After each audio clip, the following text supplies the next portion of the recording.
शालिनी और रविवार हमेशा अपनी मम्मी से परेशान रहते थे क्योंकि उन्हें ऐसा लगता था कि उनकी मम्मी हमेशा उन पर रोक टोक करती हैं और कभी भी उन्हें नहीं समझती है। हालांकि यह सही नहीं था। एक माँ यही चाहती है कि उसके बच्चे हमेशा खुश रहे और कभी भी किसी प्रकार की परेशानी का सामना न करना पड़े, लेकिन यह बात बच्चे कभी नहीं समझते। उन्हें ऐसा लगता है कि अब वे बड़े हो चुके हैं और उनकी देखभाल वे खुद ही कर सकते हैं। ऐसा ही कुछ शालिनी और रविवार के साथ भी हो रहा था। एक दिन रविवार अपने कुछ दोस्तों के साथ घूमने जा रहा था, तभी पीछे से मम्मी की आवाज सुनाई दी, बेटा 8 बजे के पहले घर आ जाना वरना तुम्हारे पापा गुस्सा करेंगे। इस बात पर गुस्सा होते हुए रविवार ने कहा, अरे मम्मी, दोस्तों के साथ जा रहा हूँ तो 10 तो बजेंगे ही, आपको हर बात में रोकना टोकना क्यों रहता है। इस बात पर मम्मी अपने काम में लग जाती, लेकिन उन्हें अंदर ही अंदर दुख जरूर लगता कि उनके बच्चे उन्हें समझ नहीं पा रहे हैं। एक दिन जब उन्होंने शालिनी को अपने साथ सब्जी बनाने के लिए बुलाया तो शालिनी ने मुंह बनाते हुए कहा, मम्मी, मैंने कुछ देर पहले ही मैनीक्योर और पेडिक्योर करवाया है। ऐसे में आप चाहती हैं कि मैं किचन में जाकर काम करूं। जब आप हो तब हमें घबराने की क्या जरूरत है। आपके होते हुए हमें किचन में या दूसरा काम करना जरूरी नहीं लगता। मम्मी कहती हैं, बेटा अभी मैं तुम्हारे साथ हूँ तो तुम आसानी से काम कर लेती हो, लेकिन जब मैं तुम्हारे साथ नहीं रहूंगी उस समय तुम्हें कोई परेशानी ना हो, इसलिए मैं तुम्हें काम करने को कहती हूँ, लेकिन तुम लोग मेरी बात समझते ही नहीं हो। मम्मी की ऐसी बातों से भी शालिनी को कोई फर्क नहीं पड़ता और वह दूसरे कमरे में चली जाती है। बेचारी मम्मी अकेले सारे काम निपट आती है और फिर रात में भी खाना बनाकर सभी को खाना खिलाकर आखिरी में खुद खाती है। कभी किसी ने मम्मी के साथ खाना खाने की कोशिश नहीं की और ना ही किसी ने मम्मी को गर्म खाना देने की भी जरूरत समझी। खाना खाने के बाद बेटा, बेटी और पति तीनों ही अपने मोबाइल में लग जाते और ना जाने कितने बजे रात तक मोबाइल में ही डूबे रहते। मम्मी तरस जाती कि कोई उनके पास बैठकर बात करे और उनसे हाल चाल पूछ ले। मम्मी को बस इसी बात की परेशानी होती है कि जब यह लोग अपनी जिंदगी में व्यस्त हो जाएंगे तब उनका क्या होगा, क्योंकि बिना बच्चों के रहना उनके लिए आसान नहीं था। ना चाहते हुए भी मम्मी इन बातों को अपने दिमाग से निकालने लगी और अपना पूरा ध्यान योगा और मेडिटेशन की ओर देने लगी थी। परिवार वालों के ना चाहने पर भी उन्होंने योगा क्लास ज्वाइन किया, जहां उन्हें मन की शांति मिलने लगी और उन्होंने अपने हर काम को बकायदा पूरा भी किया। लेकिन फिर भी मम्मी अपने बच्चों के प्यार के लिए तरसती रही। जब भी उन्हें कभी मार्केट, फिल्म या किसी रिश्तेदार के घर जाना होता तो बच्चे उन्हें मना ही कर देते, यह कहकर कि उन्हें दूसरा काम है। अब मम्मी को योगा क्लास ज्वाइन करते हुए 2 महीने हो गए थे, जहां उनकी एक सहेली शिखा उनके बहुत करीब हो गई थी। शिखा भी खुद को परिवार से अलग करके अपना मुकाम हासिल करने में लगी थी। हालांकि वे मम्मी से उम्र में छोटी थी, लेकिन कहते हैं न, दोस्ती की कोई उम्र नहीं होती। दोस्ती तो वह खूबसूरत तोहफा है जो किसी भी उम्र में आपको मिल सकता है।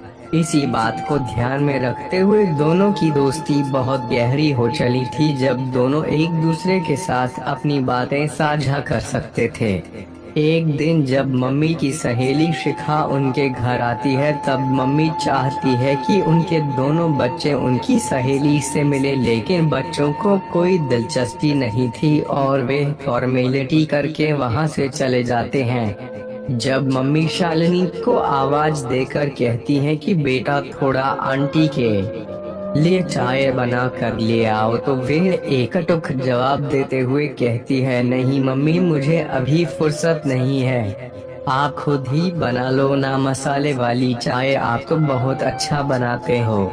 बस फिर क्या था, शिखा ने सारी बात समझ ली और मम्मी का बुझा हुआ चेहरा उसे बहुत बुरा लगने लगा। मम्मी चुपचाप जाकर किचन में चाय बनाने लगी और चुपके चुपके आंसू बहाने लगी। बस उसी समय शिखा अंदर आ गई और उसने मम्मी के कंधे पर हाथ रखते हुए कहा, यह समय आंसू बहाने का नहीं है, बल्कि अपने बच्चों का भविष्य सही करने का है। बच्चे हमारे प्यार की वजह से जिद्दी हो जाते हैं। ऐसे में हमें खुद की गलती का एहसास नहीं होता। जो भी स्थिति आज हमारी है वे कहीं न कहीं हमारी गलती की वजह से ही है।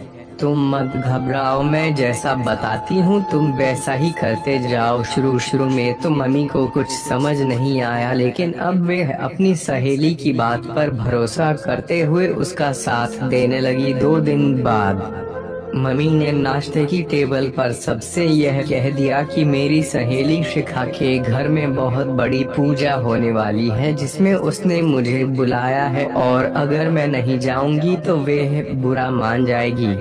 ऐसे में मुझे उसके घर 2 दिन रहना होगा और अब तुम लोगों को अपना काम खुद ही करना होगा, क्योंकि उसके वहां से यहाँ आने में मुझे बहुत समय लगेगा और वैसे भी तुम लोगों को मेरी जरूरत तो है नहीं। शुरू शुरू में दोनों बच्चे बहुत खुश होते हैं, क्योंकि अब वे अपने मन के अनुसार घूम फिर सकेंगे और अब मम्मी की झिकझक भी नहीं सुनना होगा, जिसकी वजह से दोनों बच्चे और पति का दिमाग खराब हो जाता था। उसके 2 दिन बाद मम्मी अपनी सहेली शिखा के घर चली जाती हैं और नाश्ते में जब दोनों बच्चे आकर बैठते हैं तब उन्हें कुछ भी नाश्ता दिखाई नहीं देता और काफी ढूंढने के बाद भी उन लोगों को अफसोस होता है। काफी भूख लगने की वजह से दोनों मैगी बनाकर खाते हैं और खाने में क्या बनाएं यह सवाल उनके दिमाग पर छाने लगता है। अब रविवार अचानक बोल उठता है कि मैं तो अपने दोस्त के साथ जाकर खा लूंगा। तभी शालिनी कह उठती है कि ठीक है, मैं भी कुछ बाहर से ही ऑनलाइन मंगवा लूंगी। पापा भी हामी भर देते हैं क्योंकि उनको तो ऑफिस में खाना मिल जाएगा।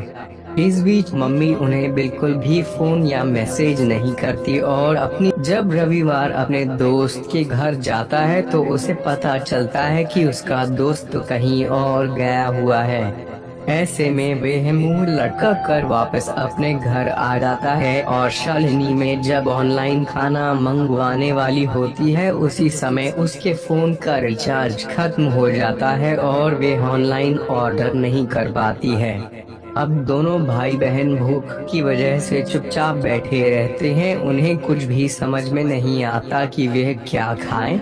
उन्हें याद आता है कि मम्मी कैसे उनके लिए उनकी पसंद का खाना बनाती थी और उसके बावजूद भी वे लोग मुंह बनाने से नहीं कतराते थे और तरह तरह के उलाहना देने लगते थे।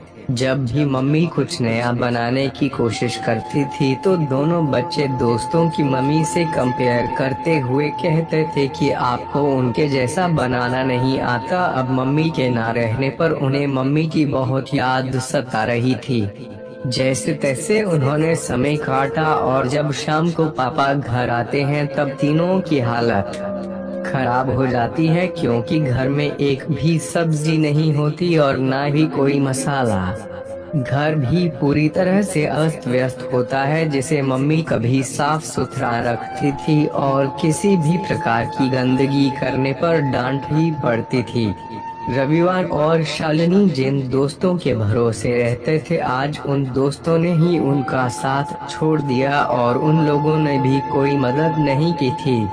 रात के 10 बजे बज चुके थे, लेकिन उन लोगों को नींद नहीं आ रही थी क्योंकि उन लोगों में से किसी ने खाना नहीं खाया था और रह रहकर उन्हें रोना आ रहा था कि क्यों उन्होंने मम्मी की बात को नहीं माना।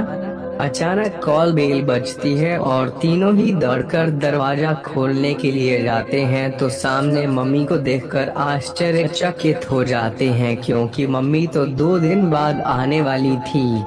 मम्मी चुपके चुपके अंदर आती हैं और अपने थैले से बड़ा सा बॉक्स निकालकर उन्हें दे देती हैं, जिसमें उनकी पसंद की गर्मा गर्म बिरयानी होती है। तीनों जल्दी जल्दी उस बिरयानी को खाने लगते हैं, जिसे मम्मी अपने हाथों से बनाकर लाती हैं।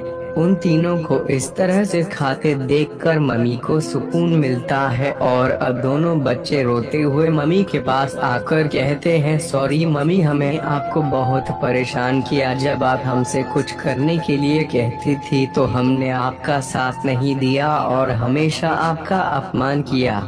हमें ऐसा लगता था कि आप तो हमें हमेशा हमारे साथ रहेंगे, तो हमें कोई काम करने की जरूरत ही नहीं है, लेकिन हम बहुत गलत थे। पापा ने भी सबके सामने मम्मी से माफी मांगी, क्योंकि उन्होंने भी जाने अनजाने कई बार मम्मी को भला बुरा कह दिया था। इस बात पर मुस्कुराते हुए मम्मी कहती हैं, इसीलिए तो मैं तुम दोनों से कहा करती थी कि थोड़ा काम सीख लो। अगर मैं नहीं रहूंगी तो तुम लोगों के लिए अच्छा होगा, लेकिन तुम लोगों ने कभी ध्यान नहीं दिया। अब देखा तुम लोगों का क्या हाल हो गया।